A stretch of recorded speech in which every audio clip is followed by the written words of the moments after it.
प्रेम से बोलिए गौरी पुत्र गणेश भगवान जी की जय। हर हर महादेव, माता पार्वती की जय। प्यारे भक्तों, आज बुधवार के दिन मैं आप सभी को सुनाने जा रही हूँ गणेश पुराण की कथा। ये कथा है गणेश जी की अग्र पूजा क्यों होती है। इस कथा को श्रद्धा पूर्वक श्रवण करने मात्र से ही हर मनोकामना पूर्ण होती है। बोलिए जय श्री गणेश। कथा इस प्रकार है। ऋषि मुनियों ने सूत जी से निवेदन किया, हे सूत जी, अब आप पहले यह बताएं कि गणेश जी की अग्र पूजा क्यों की जाती है, किसी अन्य देवता की क्यों नहीं की जाती। सूत जी बोले, हे ऋषियों, ये भी एक रहस्य ही है कि अधिकार मांगने से नहीं मिलता, इसके लिए योग्यता आवश्यक है। संसार में जो देवी देवता जिसका इष्ट देव होता है वह उसी का पूजा करता है। परिणामतः बड़े देवताओं के महत्व में कम होने की आशंका हो गई, इसलिए देवताओं में विवाद हुआ। निर्णय के लिए वे शिव जी के पास पहुंच गए और उन्हें प्रणाम करके पूछा कि हे प्रभु, हम सब में अग्र पूजा का अधिकारी आप किसे मानते हैं। इस प्रश्न से शिव दुविधा में पड़ गए कि किसे अग्र पूजा अधिकारी माना जाए। तभी उन्हें एक उपाय सूझा। वे बोले, देवगण, इसके लिए सभी देवताओं को एक प्रतियोगिता में भाग लेना होगा। देवताओं को चिंतित देख शिव जी सत्वाना भरे शब्दों में कहा, घबराओ मत, प्रतियोगिता इतनी ही है कि सभी अपने अपने वाहनों पर सवार होकर पृथ्वी की परिक्रमा करके और फिर यहाँ लौट आए। जो पहले लौटेगा वही अग्र पूजा का अधिकारी माना जाएगा। सभी देवता अपने अपने वाहन पर सवार होकर दौड़ पड़े। गणेश जी का वाहन था मूषक। मूषक के बल पर प्रतियोगिता कैसे जीती जा सकती थी। अतः गणेश जी ने सोचा कि प्रतियोगिता में क्या रखा है, कहीं बैठकर प्रभु लीला का आनंद लिया जाए। उन्होंने विचार किया कि शिव जी स्वयं ही जगत आत्मा है, यह समूचा संसार उन्हीं का रूप है, तब क्यों ना इन्हीं की परिक्रमा कर ली जाए। इससे पृथ्वी की परिक्रमा स्वतः हो जाएगी। फिर उन्होंने मूषक पर चढ़कर शिव जी की परिक्रमा की और उनके समक्ष जा पहुँचे। शिव जी ने पूछा, वत्स, तुमने परिक्रमा पूर्ण कर ली। तब उन्होंने उत्तर दिया, जी। शिव जी कुछ नहीं बोले। फिर धीरे धीरे देवता परिक्रमा करके लौटने लगे और उन्होंने गणेश जी को वहाँ बैठा देखा तो उन्हें आश्चर्य हुआ। फिर भी साहस करके पूछा, अरे, तुम पृथ्वी की परिक्रमा के लिए नहीं गए क्या। गणेश जी ने कहा, अरे, मैं तो कब का यहाँ आ गया। देवता बोले, तुम्हें रास्ते में तो हमने कहीं भी नहीं देखा। गणेश जी ने उत्तर दिया, तुम्हारा कहना ठीक है, देखते कहाँ से, समूचा संसार तो शिव रूप में यही विद्यमान है, फिर मुझे व्यर्थ भ्रमण की क्या आवश्यकता थी। मैंने इन्हीं प्रभु की परिक्रमा निष्ठापूर्वक कर ली। सूत जी बोले, मुनियो, गणेश जी अपनी बुद्धि के बल पर ही विजयी हुए। इसी विजय के कारण उसी दिन से गणेश जी प्रथम पूजा होने लगी। प्रेम से बोलिए जय श्री गणेश। कौनक जी ने पूछा कि हे सूत जी, हम गणेश जी के चरित्रों का अध्ययन किस ग्रंथ में कर सकते हैं। हे प्रभु, आप तो सर्वज्ञ हैं, आप ही उनके चरित्रों का वर्णन करें तो हम पर अति उपकार होगा। सूत जी बोले कि हे मुनियों, गणेश जी के सभी चरित्रों का कथन इस जिह्वा से करना संभव नहीं है। फिर भी गणेश जी की अग्र पूजा होने के कारण समस्त देव चरित्रों से जुड़े हैं, इसलिए उनका प्रभाव भी सर्वाधिक है। मुनियों, वे सभी का तिरस्कार करने में सक्षम हैं, किंतु उनका तिरस्कार कोई भी नहीं कर सकता। तीनों लोग उन्हीं के संकट पर क्रियाशील है। स्वयं गणेश जी कहते हैं, शिव, विष्णु, शक्ति, सूर्य और मुझ गणेश में जो अभेद बुद्धि योग है, मेरे मत में वही सम्यक योग है। इससे ये भी सिद्ध है कि सारे देवता उन्हीं के स्वरूप है और देवताओं को चरित्र भी उन्हीं गणराज के चरित्र है। फिर भी गणेश्वर के अनेक प्रमुख चरित्रों का वर्णन गणेश महापुराण में हुआ है। मुनियों ने पूछा, हे प्रभु, गणेश पुराण का आरंभ किस प्रकार हुआ, यह हमें बतलाने की कृपा करें। इस पर सूत जी बोले कि हे शौनक, गणेश पुराण अति प्राचीन है। उनके अनंत चरित्रों का संग्रह महापुराण का रूप ले सकता है। गणेश जी के चरित्रों को एक बार भगवान नारायण ने नारद जी को और भगवान शंकर ने जगजननी पार्वती को सुनाया था। बाद में वही पुराण संक्षेप में ब्रह्मा जी ने महर्षि वेद व्यास को सुनाया और फिर व्यास जी से महर्षि भृगु ने सुना। भृगु ने सौराष्ट्र के एक राजा सोमकांत को सुनाया था। तब से यह पुराण प्रचलित है। मुनियों ने पूछा, भगवान, राजा सोमकांत कौन है? उसने महर्षि भृगु से गणेश पुराण का श्रवण कहाँ किया था? उस पुराण के श्रवण से उसे क्या क्या लाभ हुआ? हे नाथ, हमारे श्री गणेश्वर की कथा के प्रति उत्कंठा बढ़ती जा रही है। सूत जी बोले कि हे मुनियों, सोमकांत सौराष्ट्र के देवनगर का राजा था। वह अपनी प्रजा का पुत्रवत पालन करता था। वह वेद ज्ञान संपन्न, शास्त्र विद्या में निपुण एवं प्रबल प्रतापी, अत्यंत वैभवशाली राजा था। उसका ऐश्वर्य कुबेर के भी ऐश्वर्य को लज्जित करता था। उसकी पत्नी अत्यंत रूपवती, गुणवती, धर्माज्ञा एवं पतिव्रता धर्म का पालन करने वाली थी। वह सदैव अपने स्वामी की सेवा में तत्पर रहती थी। उसका नाम सुधर्मा था। रानी की भांति ही राजा भी एक पत्नी व्रत का पालन करने लगा था। उसके हेमकांत नाम एक सुंदर पुत्र था। वह भी पिता की भांति होनहार था। इस प्रकार राजा सोमकांत सब तरह से सुखी था। सभी राजगण उसका हार्दिक सम्मान करते थे तथा उसकी श्रेष्ठ कृति भी संसार व्यापी थी। परंतु युवा अवस्था के बाद सोमकांत को कुष्ठ रोग हो गया। अनेक उपचार के बाद भी कोई लाभ नहीं हुआ। जब रोग की अधिक तीव्रता होने लगी और उसका कोई उपाय न हो सका तो राजा ने अमात्याओं को बुलाकर कहा कि सुब्रतो, जाने किस कारण यह रोग मुझे पीड़ित कर रहा है। अवश्य ही यह किसी पूर्व जन्म के पाप का फल होगा। अतः मैं अपना समस्त राजपाट छोड़कर अब वन में वास करूंगा। मेरे पुत्र हेमकांत को आप मेरे समान मानकर राज्य शासन का धर्म पूर्वक संचालन करते रहे।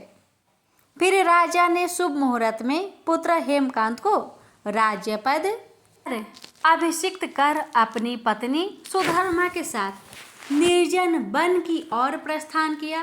प्रजा ने राजा को राज्य की सीमा तक पहुंचाया। प्रजा के नेत्र अश्रुपूरित थे। राजा ने प्रजा व अमात्य गौओं को समझाते हुए कहा कि आप सब लोग धर्म को जानने वाले, श्रेष्ठ आचरण में तत्पर एवं सहृदय हैं। यह संसार तो वैसे भी परिवर्तनशील है। मेरे स्थान पर मेरा पुत्र सभी कार्य को करेगा, इसलिए आप सब उसके अनुशासन में रहते हुए उसे सदैव सम्मति देते रहे। फिर पुत्र से कहा, बेटा, हमारे पूर्वज भी परंपरागत रूप से वृद्ध अवस्था आने पर वन में जाते हैं। मैं कुछ समय पहले ही वन में जा रहा हूँ। यदि कुछ वर्ष बाद जाऊं तब भी मोह का त्याग करना ही होगा। इसलिए हे वत्स, तुम दुखी मत हो और मेरी आज्ञा मानकर राज्य शासन को ठीक प्रकार से चलाओ। इस प्रकार राजा सोमकांत ने सभी को समझा बुझाकर वहां से वापस किया और स्वयं ने अपने पतिव्रता भार्य के साथ वन में प्रवेश किया। पुत्र हेमकांत के आग्रह से उसने सुबल और ज्ञानगम्य नामक 2 अमात्याओं को भी साथ ले लिया। उन सब ने एक सुंदर स्थान पर विश्राम किया। तभी उन्हें एक मुनि कुमार दिखाई दिया। राजा ने उससे पूछा, तुम कौन हो, कहाँ रहते हो? यदि उचित समझो तो मुझे बताओ। मुनि कुमार ने मधुर वाणी में कहा कि मैं महर्षि भृगु पुत्र हूँ। मेरा नाम चबन्य है और हमारा आश्रम पास में ही है। अब आप बतलाइए कि आप कौन हैं? राजा ने कहा कि मुनि कुमार, मैं सौराष्ट्र के देवनगर का राजा हूँ। अब अपने पुत्र को राज्य देकर मैंने वन की शरण ली है। मैं कुष्ठ रोग से पीड़ित हूँ। इसका कोई उपचार हो तो कृपया मुझे बतलाइए। मुनि कुमार ने कहा कि मैं अपने पिताजी को आपके बारे में बताता हूँ, फिर वे जैसा कहेंगे मैं आपको बताऊंगा। ऐसा कहकर मुनि कुमार चला गया और कुछ देर में लौटकर बोला कि राजन, पिताजी की आज्ञा अनुसार आप सब मेरे साथ आश्रम में चलकर उनसे भेंट करें, तभी आपके रोग के विषय में भी विचार किया जाएगा। राजा अपनी पत्नी और अमात्यों सहित चबन्य के साथ भृगु आश्रम में पहुंचा और भृगु ऋषि को प्रणाम करके बोला, हे भगवान, मैं आपकी शरण में हूँ, आप मुझ कुष्ठी पर कृपा करें। महर्षि बोले, राजन, यह तुम्हारे किसी पूर्व जन्म कृत पाप का ही उदय हुआ है। इसका उपाय मैं तुम्हें कल बताऊंगा, आज तुम यहीं विश्राम करो। महर्षि की आज्ञा अनुसार सबने स्नान भोजन आदि के उपरांत रात्रि व्यतीत की और प्रातः स्नान आदि नित्य कर्मों से निवृत्त होकर महर्षि की सेवा में उपस्थित हुए। महर्षि ने कहा, राजन, मैंने तुम्हारे पूर्व जन्म का वृत्तांत जान लिया है। तुम पूर्व जन्म में एक धनवान वैश्य के लड़के पुत्र थे। वह वैश्य विंध्याचल के निकट कोल्हार नाम ग्राम में निवास करता था। उसकी पत्नी का नाम सुलोचना था। तुम्हारा नाम कामद था। तुम्हारा लालन पालन बड़े लाड़ प्यार से हुआ। उन्होंने तुम्हारा विवाह एक अत्यंत सुंदरी वैश्य कन्या से कर दिया था, जिसका नाम कुटुम्बिनी था। यद्यपि तुम्हारी भार्या सुशीला थी और तुम्हें सदैव धर्म में निरत देखना चाहती थी, किंतु तुम्हारा स्वभाव वासनागत होने के कारण दिन प्रतिदिन उच्च खल होते जा रहा था। लेकिन माता पिता भी धर्मपरायण होने से उनके सामने तुम्हारी उच्च खलता दबी रही। कालांतर में माता पिता की मृत्यु के बाद तुम निरंकुश हो गए और अपनी पत्नी की बात भी नहीं मानते थे। तुम्हें अनाचार में परवृत्त देखकर उसे दुख होता था, लेकिन उसका कुछ बस न चलता था। तुम्हारी उन्मत्ता चरम सीमा पर थी। अपनों से भी देश और क्रूरता का व्यवहार किया करते थे। हत्या आदि करा देना तुम्हारे लिए सामान्य बात थी। पीड़ितों ने तुम्हारे विरुद्ध राजा से पुकार की, अभियोग चला और तुम्हें राज्य की सीमा से भी बाहर कर दिया गया। तुम किसी निर्जन वन में जाकर रहने लगे। उस समय तुम्हारा कार्य लोगों को लूटना और हत्या करना ही रह गया। लेकिन एक दिन मध्यकाल में गुणवर्धक नामक एक विद्वान ब्राह्मण युवक उधर से निकला। वह अपनी ससुराल जा रहा था। तुमने उस ब्राह्मण युवक को पकड़कर लूट लिया और प्रतिरोध करने पर उसे मारने लगे तो वह चित्कार करने लगा, मुझे मत मार, मुझे मत मार। देखो, मेरा दूसरा विवाह हुआ है। मैं पत्नी को लेने के लिए जा रहा हूँ, किंतु तुमने उसकी बात सुनकर भी नहीं सुनी। अंत में मारते समय उसने तुम्हें श्राप दिया, अरे हत्यारे, मेरी हत्या के पाप से तू सहस्त्र कल्प तक घोर नरक भोगेगा। इस प्रकार उस जन्म में तुमने घोर पाप कर्म किए थे किंतु बुढ़ापे में तुम्हारे साथ जो कुकर्म थे वे भी किनारे कर गए। महर्षि भृगु ने कहा कि राजन, अब तुम निरालंब थे। भूख से पीड़ित रहने के कारण रोगों ने भी घेर लिया था। उधर से कोई भी निकलता तुम्हें घृणा की दृष्टि से देखता और चलता बनता। तब तुम आहार खोजते हुए बड़ी कठिनाई से चलकर एक जीर्ण शीर्ण देवालय में जा पहुँचे। उसमें भगवान गणेश्वर की प्रतिमा विद्यमान थी। तब न जाने किन पुण्य के कारण तुम्हारे मन में गणेश जी के प्रति भक्ति भाव पैदा हुआ। तुम निराहार रहकर उनकी उपासना करने लगे। उससे तुम्हें सब कुछ मिला और रोग भी थोड़ा कम हो गया। राजन, तुमने अपने साथियों की दृष्टि बचाकर बहुत सा धन एक स्थान पर गाड़ दिया। उसी धन को तुमने बाद में देवालय के जीर्णोद्वार में लगा दिया। इस कारण तुम्हारी प्रसिद्धि हुई। फिर यथा समय तुम्हारी मृत्यु हुई। तब यमदूत तुम्हें पकड़कर यमराज के सामने ले गए। यमराज तुमसे बोले, जीव, तुमने पाप और पुण्य दोनों ही किए हैं और दोनों का ही भोग तुम्हें भोगना है। किंतु पहले तुम पाप का फल भोगना चाहते हो या पुण्य का? इसके उत्तर में तुमने प्रथम अपने पुण्य कर्मों के भोग की इच्छा प्रकट की, इसलिए तुम राजकुल में जन्मे हो। पूर्व जन्म में तुमने भगवान गणाध्यक्ष का सुंदर एवं भव्य मंदिर बनवाया था। उसके प्रभाव से तुम्हें सुंदर देह मिली है। इतना कहकर महर्षि भृगु मौन हो गए, क्योंकि उन्होंने देखा कि राजा को इस वृत्तांत पर शंका हो रही थी। तभी महर्षि के शरीर से असंख्य विकराल पंछी उत्पन्न होकर राजा की ओर झपटे और उसके शरीर को पैनी चोट से नोच नोच कर खाने लगे।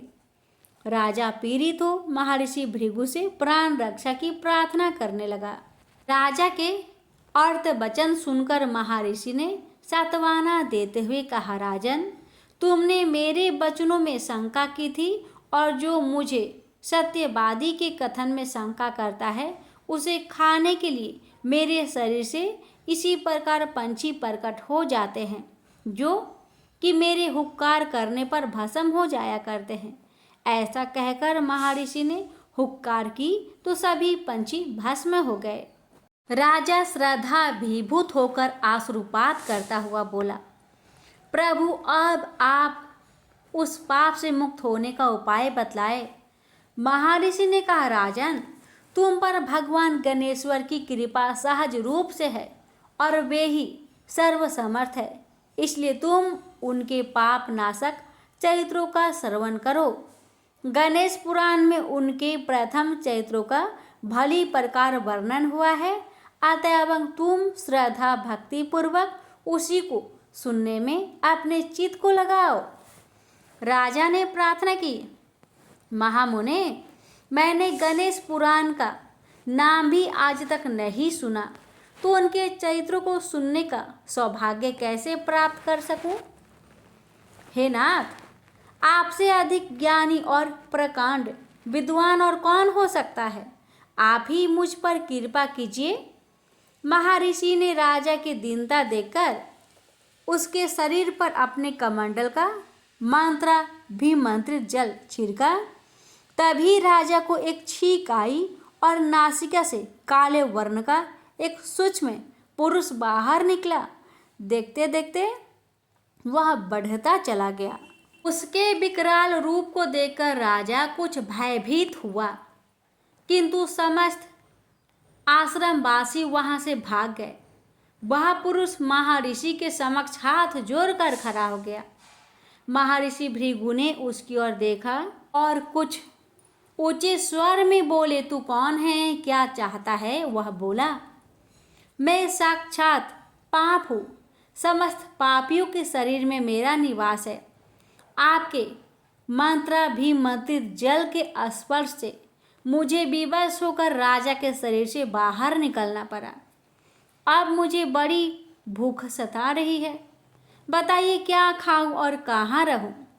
महर्षि बोले, तू उस आम के पेड़ के खाली स्थान में निवास कर और उसी वृक्ष के पत्ते खाकर जीवन निर्वाह कर। यह सुनते ही वह पुरुष आम के वृक्ष के पास पहुंचा तो उसके स्पर्श मात्र से ही वह वृक्ष जलकर भस्म हो गया। फिर जब पाप पुरुष को रहने के लिए कोई स्थान दिखाई न दिया तो वह भी तिरोहित हो गया। महर्षि भृगु बोले, राजन, कालांतर में यह वृक्ष पुनः उसने उसी रूप को धारण करेगा। जब तक यह पुनः उत्पन्न ना हो तब तक मैं तुम्हें गणेश पुराण का श्रवण कराता रहूँगा। पहले तुम पुराण श्रवण के संकल्प के साथ आदिदेव गणेश जी का पूजन करो, तब मैं गणेश पुराण की कथा आरंभ करूँगा। महर्षि के आदेश अनुसार राजा ने पुराण श्रवण का संकल्प किया। उसी समय राजा को अनुभूति हुई, उसकी समस्त पीड़ा दूर हो गई। दृष्टि डाली तो कुष्ठ रोग अब कहीं कोई चिन्ह भी शेष नहीं रह गया था। अपने को पूर्ण रूप से रोग रहित एवं पूर्वतः सुंदर हुआ देख राजा के आश्चर्य की सीमा ना रही और उसने महर्षि के चरण पकड़कर निवेदन किया कि प्रभु, मुझे गणेश पुराण का विस्तार से श्रवण कराइए। महर्षि बोले, राजन, यह गणेश पुराण पाप नाशक व संकट मोचन है। तुम इसका ध्यान पूर्वक श्रवण करो। इसका श्रवण गणपति भक्तों को ही करना चाहिए, अन्य किसी को नहीं। कलयुग में पापों की वृद्धि होगी और लोग कष्ट सहन में असमर्थ एवं अल्पायु होंगे।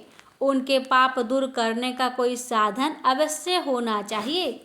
इसलिए महर्षि वेद व्यास ने मुझे यह गणेश पुराण सुनाया था।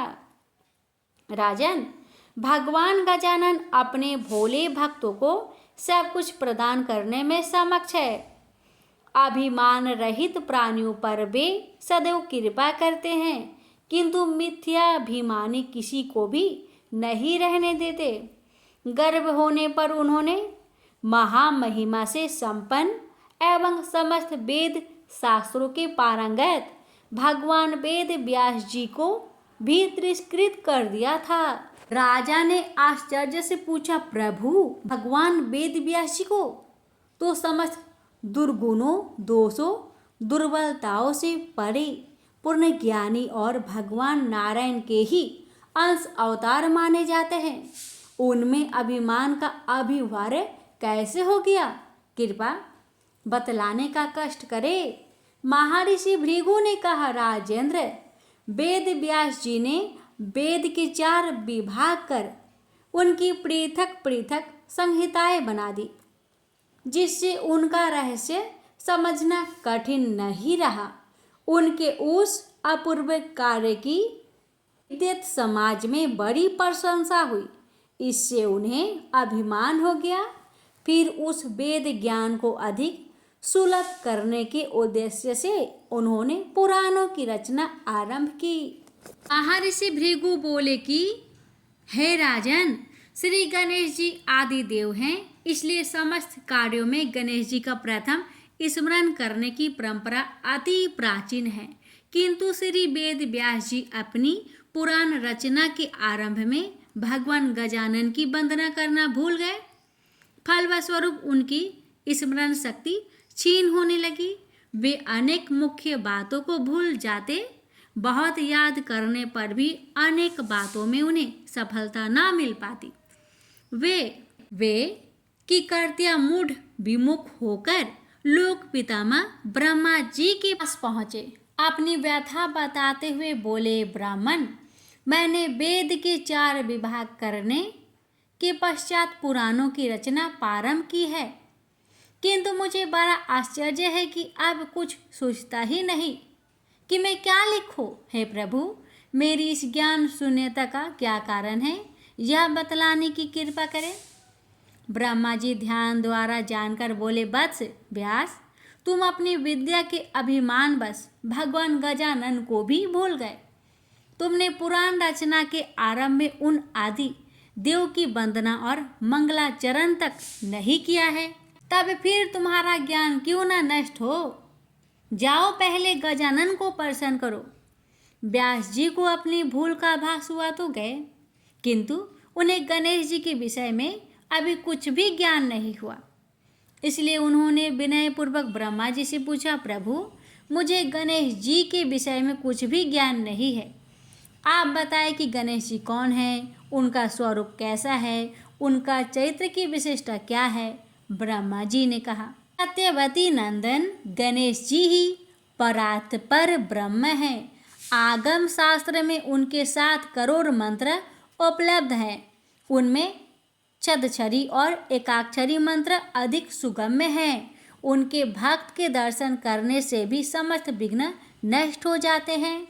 एक बार शिव जी ने उनकी स्थापना विधि पर प्रकाश डाला था, उसे मैं तुम्हें बतलाता हूँ। हे व्यास, प्रातःकाल शौच आदि से निवृत्त पवित्र होकर शुद्ध वस्त्र धारण कर श्रेष्ठ आसन पर पूर्वाभिमुख बैठकर आचमन परायण और मंसोपचार द्वारा पूजन करके प्रणव बीज मंत्र सहित गणेश जी के षडक्षरी या एकाक्षरी मंत्र का अनुष्ठान विधि पूर्वक जप करें।